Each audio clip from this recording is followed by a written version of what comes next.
Hello and welcome back. So we are going to be doing the first React video that I've done in quite some time.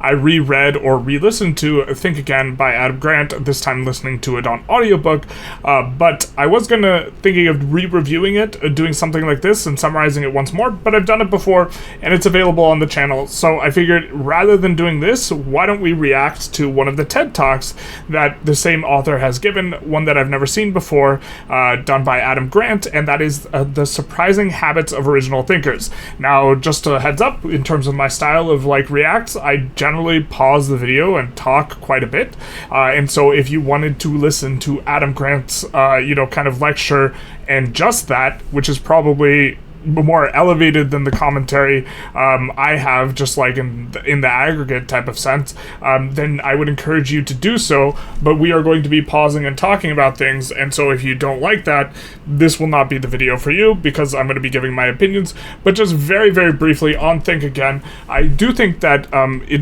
really kind of has a very, very important message insofar as you're trying to construct a worldview that's accurately describing the world, and that is the first opinion that you form is very unlikely to be correct, and so if you never rethink your opinions, then you are very likely to have a worldview that is not particularly robust, and that's kind of like thing one. But also there's a section in this book in particular that talks about rethinking as it relates to interpersonal relationships or rethinking with others, that I think would elevate the way the communication is today, especially in the public discourse, which is highly kind of tribal and very, very vitriolic. And I think that Adam Grant has a lot of good things to say in that realm, so I would encourage you, if you think you might be interested in this type of thing, to check out my review and or the book by Adam Grant.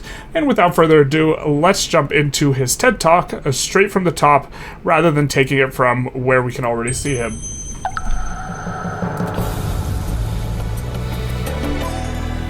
Alright, ideas worth spreading.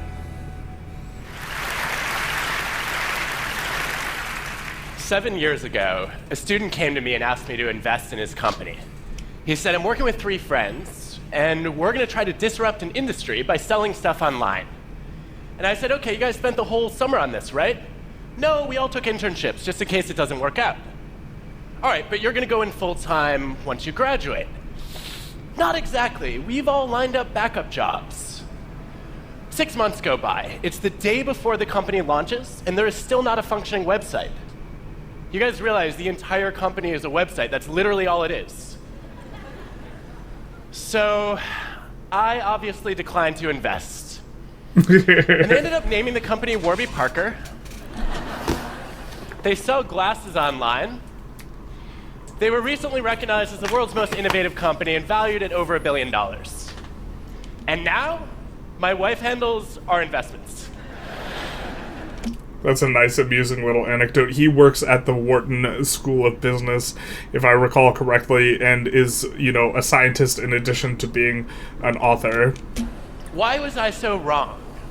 To find out, I've been studying people that I come to call originals. Originals are nonconformists. People who...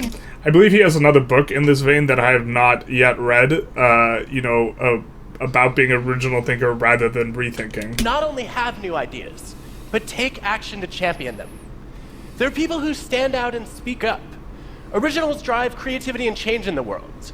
They're the people you want to bet on. And they look nothing like I expected. I want to show you today 3 things I've learned about recognizing originals and becoming a little bit more like them. So, there's a book that's somewhat in the vein of perhaps originals that I've read, which is Iconoclast by, I can't remember the name of the author. He is Gregory Burns, a neuroscientist, which I thought was pretty interesting. The first reason that I passed on Warby Parker was they were really slow getting off the ground. Now, you are all intimately familiar with the mind of a procrastinator. Well, I have a confession for you. I'm the opposite. I'm a precrastinator. Yes, that's an actual term. You know that panic you feel a few hours before a big deadline when you haven't done anything yet? I just feel that a few months ahead of time. So this started I just put it off and I just never feel the panic, honestly. Early, when I was a kid, I took Nintendo games very seriously. I would wake up at 5 a.m., start playing, and not stop until I had mastered them.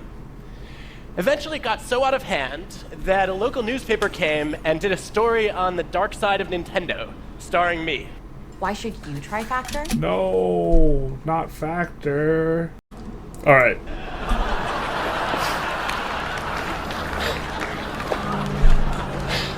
Oh man. TED Talk has a lot of Since then, ads. I've traded hair for Imagine. teeth. But this served me well in college because I finished my senior thesis 4 months before the deadline. And I was proud of that. Until a few years ago, I had a student named Jihei who came to me and said, I have my most creative ideas when I'm procrastinating. And I was like, that's cute. Where are the 4 papers you owe me? No, she was one of our most creative students, and as an organizational psychologist, this is the kind of idea that I test. So I challenged her to get some data. She goes into a bunch of companies. She has people to fill out surveys about how often they procrastinate. Then she gets their bosses to rate how creative and innovative they are. And sure enough, the precrastinators like me who rush in and do everything early are rated as less creative than people who procrastinate moderately. So I want to know what happens to the chronic procrastinators. I imagine, if I recall correctly, people are less creative. This is, I was reading this recently in Thinking Fast and Slow by Daniel Kahneman. People are less creative when they are more stressed out. So I wonder if he experiences an overall higher level of stress with his precrastination than the procrastinators do, and that this inhibits creativity, or is that this is the axis upon which that happens? He's like, I don't know, they didn't fill out my survey. No, here are our results. You actually do see that the people who wait till the last minute are so busy goofing off that they don't have any new ideas. And on the flip side, the people who race in are in such a frenzy of anxiety that they don't have original thoughts either. There's a sweet spot where originals seem to live. Why is this? Maybe original people just have bad work habits. Maybe they're in the band that experiences the least amount of stress while working would be an interesting one, because the procrastinators don't have enough time to get things done, so they're stressed. And the precrastinators get stressed out and then get it done, and then they don't have any period of work in which they're not stressed. Maybe procrastinating does not cause creativity. To find out, we designed some experiments. We asked people to generate new business ideas. And then we get independent raters to evaluate how creative and useful they are. And some of them are asked to do the task right away. Others we randomly assign to procrastinate by dangling Minesweeper in front of them for either 5 or 10 minutes. And sure enough, the moderate procrastinators are 16% more creative than the other 2 groups. That's interesting. That's very fascinating. Now, Minesweeper is awesome, but it's not the driver of the effect. Because if you play the game first, before you learn about the task, there's no creativity boost. It's only when you're told that you're going to be working on this problem, and then you start procrastinating, but the task is still active in the back of your mind, that you start to incubate. Procrastination gives you time to consider divergent ideas, to think in nonlinear ways, to make unexpected leaps. Yeah, there's a book called Range that's a bit interesting, which discusses how having different areas of knowledge, in particular, and like weaving them together, is an important element of being able to come up with new thoughts. So, Or that book's point is more related to expertise than new thoughts, but I think it applies here. just as we were finishing these experiments, I was starting to write a book about originals. And I thought, this is the perfect time to teach myself to procrastinate while writing a chapter on procrastination. So I meta-procrastinated. And like any self-respecting precrastinator, I woke up early the next morning and I made a to-do list with steps on how to procrastinate. And then I worked diligently toward my goal of not making progress toward my goal. I started writing the procrastination chapter, and one day I was halfway through. I literally put it away in mid-sentence for months. It was agony. That's so very fascinating. But when I came back to it, I had all sorts of new ideas. As Aaron Sorkin put it, you call it procrastinating, I call it thinking. It's kind of like letting meat marinate a little bit in some sort of sense, because you get exposed to the ideas and then you think about them. But this seems more of a timing thing, and I mean, the food analogies are like ripe, as it were, much like the fruit, in that like it's like a fermenting or a marinating, where it's perhaps, I mean, almost like less to do with the putting off and more to do with how much time you have to sit with the ideas while not being stressed about sitting with the ideas. And along the way, I discovered that a lot of great originals in history were procrastinators. Take Leonardo da Vinci. He toiled on and off for 16 years on the Mona Lisa. He felt like a failure. He wrote as much in his journal. On his deathbed, his like dying thing was, I think his dying words were, "I left so much undone," and he expressed a deep regret. But some of the diversions he took in optics transformed the way that he modeled light and made him into a much better painter. What about Martin Luther King Jr.? Also taking part The night bodies. before the biggest speech of his life, the March on Washington, he was up past 3 a.m. rewriting it. He's sitting in the audience waiting for his turn to go on stage, and he is still scribbling notes and crossing out lines. When he gets on stage, 11 minutes in, he leaves his prepared remarks to utter 4 words that changed the course of history. I have a dream. That was not in the script. Well, nowhere near the importance of Martin Luther King's speech. I remember that I used to do my math homework in the middle school in the passing period between my class before math and after math. But that the study that he showed, you need to like first engage with it, and I didn't open the book to look at the math problems first, so it's not a similar example. But with Martin Luther King, he had already engaged with the material and come up with something, but then he was letting it marinate and reworking on it, and so it seems that perhaps opening the first ingress or the first sort of work on the project is like an essential element of this, maybe. By delaying the task of finalizing the speech until the very last minute, he left himself open to the widest range of possible ideas. And because the text wasn't set in stone, he had freedom to improvise. Procrastinating is a vice when it comes to productivity, but it can be a virtue for creativity. What you see with a lot of great originals is that they are quick to start, but they're slow to finish. And this is what I missed with Warby Parker. When they were dragging their heels for 6 months, I looked at them and said, a lot of other companies are starting to sell glasses online. They missed the first mover advantage. But what I didn't realize was they were spending all that time trying to figure out how to get people to be comfortable ordering glasses online. And it turns out the first mover advantage is mostly a myth. Look at a classic study of over 50 product categories, comparing the first movers who created the market with the improvers who introduced something different and better. What you see is that the first movers had a failure rate of 47%, That's interesting and not intuitive. compared with only 8% for the improvers. Look at Facebook, waiting to build a social network until after MySpace and Friendster. Look at Google, waiting for years after Alta Vista and Yahoo. It's much easier to improve on somebody else's idea than it is to create something new from scratch. So the lesson I learned is that to be original, you don't have to be first. You just have to be different and better. But that wasn't It's easier said than done, isn't it? the only reason I passed on Warby Parker. They were also full of doubts.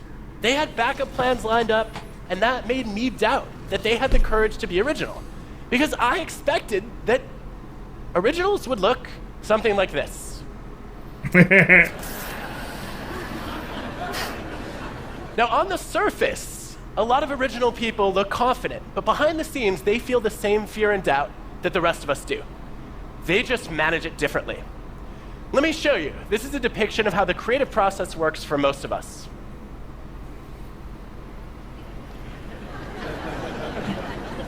Therapy has always... No, not therapy. What has it always been?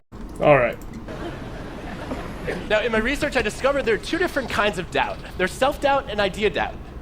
Self-doubt is paralyzing. It leads you to freeze.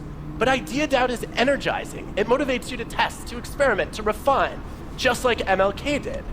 He does kind of talk about this a little bit in regards to interpersonal rethinking in his book, Think Again, which is that when talking about the example of the Wright brothers, because interpersonally they were not aggressive and argumentative, but regarding ideas they were aggressive and argumentative, and so drawing this kind of distinction, this finer tooth distinction, it reminds me of that a little bit. And so the key to being original is just a simple thing of avoiding the leap from step 3 to step 4. Instead of saying I'm crap, you say the first few drafts are always crap, and I'm just not there yet. So how do you get there? Well, there's a clue, it turns out, in the internet browser that you use. We can predict your job performance and your commitment just by knowing what web browser you use. Now, some of you are not going to like the results of this study. But there is good evidence that Firefox and Chrome users significantly outperform Internet Explorer and Safari users. Yes! They also stay in their jobs 15% longer, by the way. Why? It's not a technical advantage. The 4 browser groups, on average, have similar typing speed, and they also have similar levels of computer knowledge. It's about how you got the browser. Because if you use Internet Explorer or Safari, those came pre-installed on your computer, and you accepted the default option that was handed to you. If you wanted Firefox or Chrome, you had to doubt the default and ask, is there a different option out there? And then be a little resourceful and download a new browser. So people hear about this study, and they're like, great, if I want to get better at my job, I just need to upgrade my browser? No, it's about being the kind of person who takes the initiative to doubt the default and look for a better option. And if you do that well, you will open yourself up to the opposite of déjà vu. There's a name for it. It's called Vujade. What's, I think, interesting, or, to relate it back to Think Again, the book of this, is you're having this approach of asking yourself, is this best, or is this good, or this, like, in regards to, like, the example of the browser, can I do better? But you are doing it when examining your own thoughts in particular, which I think is a slightly different sort of tangent. That it makes sense that Originals, as far as I know, was his first book, and it makes sense that a lot of similar themes make it into, I think his second book is Think Again, and he has a third book I can't remember the name of. Vujade is when you look at something you've seen many times before, and all of a sudden see it with fresh eyes. It's a screenwriter who looks at a movie script that can't get the green light for more than half a century. In every past version, the main character has been an evil queen. But Jennifer Lee starts to question whether that makes sense. She rewrites the first act, reinvents the villain as a tortured hero, and Frozen becomes the most successful animated movie ever. So there's a simple message from this story. When you feel doubt, don't let it go. Some people believe, but not me. Alright, that's probably the last ad. What about fear? Originals feel fear too. They're afraid of failing. But what sets them apart from the rest of us is that they're even more afraid of failing to try. They know you can fail by starting a business that goes bankrupt, or by failing to start a business at all. I think this is an important distinction that doesn't often get conceptualized or verbalized a lot, is that actions of omission are generally not evaluated in anywhere remotely the same way. And it's hard to articulate why this is so important, but failing to help someone is in some senses almost the equivalent of hurting them. It's just that it's an act of omission rather than commission. But failing to properly proactively inform yourself about a subject is in some ways somewhat similar in terms of like a personal responsibility sort of perspective, is somewhat similar to if you had known what to do in a situation and known better and then chosen not to do it, because in some sense you're ahead of time failing to acquire the knowledge. It's a little bit different. I maybe don't have a good example right now, but fundamentally the evaluation of commission versus omission, people are very, very critical of bad acts of commission and really almost never critical of bad acts of omission. And so the way in which we evaluate whether or not something is good or bad, it tends to be such that it is an inhibition, or it inhibits action, because if you're only evaluating acts of commission or things you do and using these to evaluate if something's bad, and not thinking if something's bad if you fail to act, then this is going to be a paradigm that encourages you to not take action. Although I don't think Adam Grant's going to go too deeper into this. They know that in the long run, our biggest regrets are not our actions, but our inactions. The things we wish we could redo, if you look at the science, are the chances not taken. Elon Musk told me recently he didn't expect Tesla to succeed. He was sure the first few SpaceX launches would fail to make it to orbit, let alone I think this get TEDx back. talk is a little bit But old. it was too important Or not TED to Talk. try. And for so many of us, when we have an important idea, we don't bother to try. But I have some good news for you. You're not going to get judged on your bad ideas. A lot of people think they will. If you look across industries and ask people about their biggest idea, their most important suggestion, 85% of them stayed silent instead of speaking up. They're afraid of embarrassing themselves, of looking stupid. But guess what? Originals have lots and lots of bad ideas. Tons of them, in fact. Take the guy who invented this. There's some quote about, I haven't failed, I've just found 1,000 ways that didn't work. Do you care that he came up with a talking doll so creepy that it scared not only kids but adults too? This is a Thomas Edison. No! You thing that celebrate he's showing. Thomas Edison for Yeah. pioneering the light bulb. That's the guy who the quote's from. If you look across fields, the greatest originals are the ones who fail the most, because they're the ones who Thomas Edison was, as far as I know, which I suppose is not that much, but my understanding is he was kind of a hack and he stole other people's ideas, but... try the most. Take classical composers, the best of the best. Why do some of them get more pages in encyclopedias than others, and also have their compositions re-recorded more times? One of the best predictors is the sheer volume of compositions that they generate. The more output you churn out, the more variety you get, and the better your chances of stumbling on something truly original. Even the three icons of classical music, Bach, Beethoven, Mozart, had to generate hundreds and hundreds of compositions to come up with a much smaller number of masterpieces. This is kind of an idea that I don't know if I still believe, but I believed it a little bit a few years ago in regards to reading books and absorbing knowledge, is that a volume approach is much... I guess I probably still believe it, but I haven't thought about it too much recently.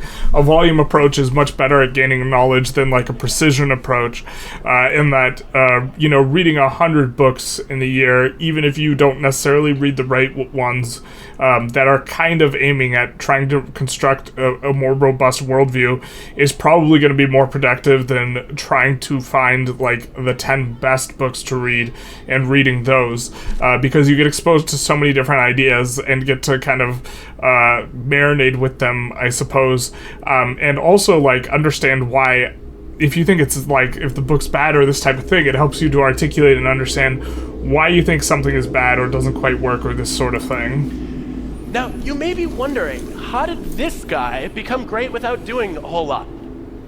I don't know how Wagner pulled that off. But for most of us, if we want to be more original, we have to generate more ideas. The Warby Parker founders, when they were trying to name their company, they needed something sophisticated, unique, with no negative associations to build a retail brand. And they tested over 2,000 possibilities before they finally put together Warby and Parker. So if you put all this together, what you see is that originals are not that different from the rest of us. They feel fear and doubt. They procrastinate. They have bad ideas. And sometimes it's not in spite of those qualities, but because of them. that they succeed. So when you see those things, don't make the same mistake I did. Don't write them off. And when that's you, don't count yourself out either. Know that being quick to start but slow to finish can boost your creativity.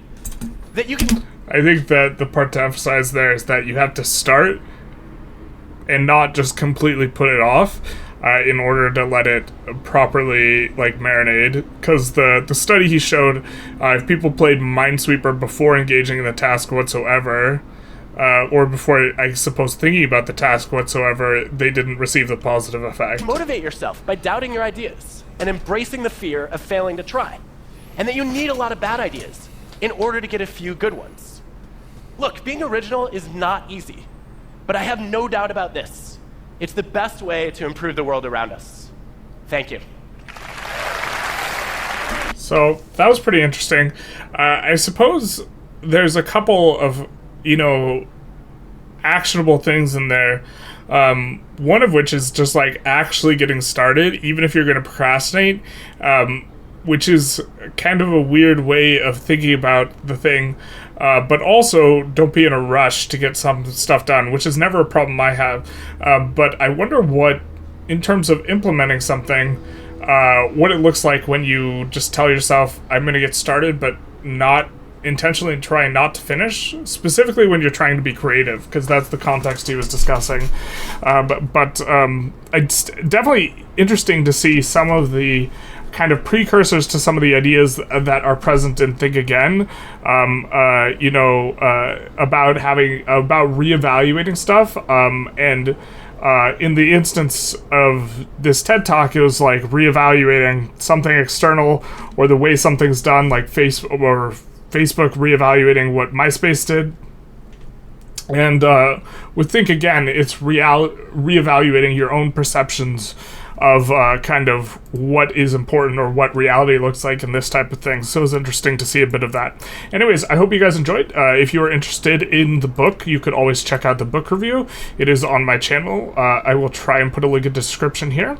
If you like the video, feel free to like, comment, subscribe. If there's something specific you would want me to react to, feel free to drop a link in the comments, or just sort of make a request, although I don't think I'll be doing too much React stuff.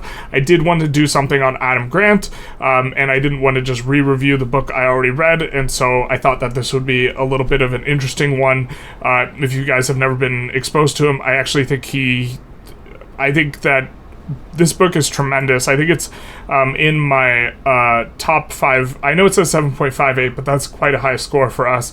And I think he's probably in my top 5 books I've read in terms of rating since I started reading books and doing ratings. And I think I have maybe 150 books read and written. Maybe not that many. I don't have a strong idea, but I have quite a few, and this is one of the higher ones. Anyways, hope you enjoyed. We already said YouTube algorithm sing, so have a good one.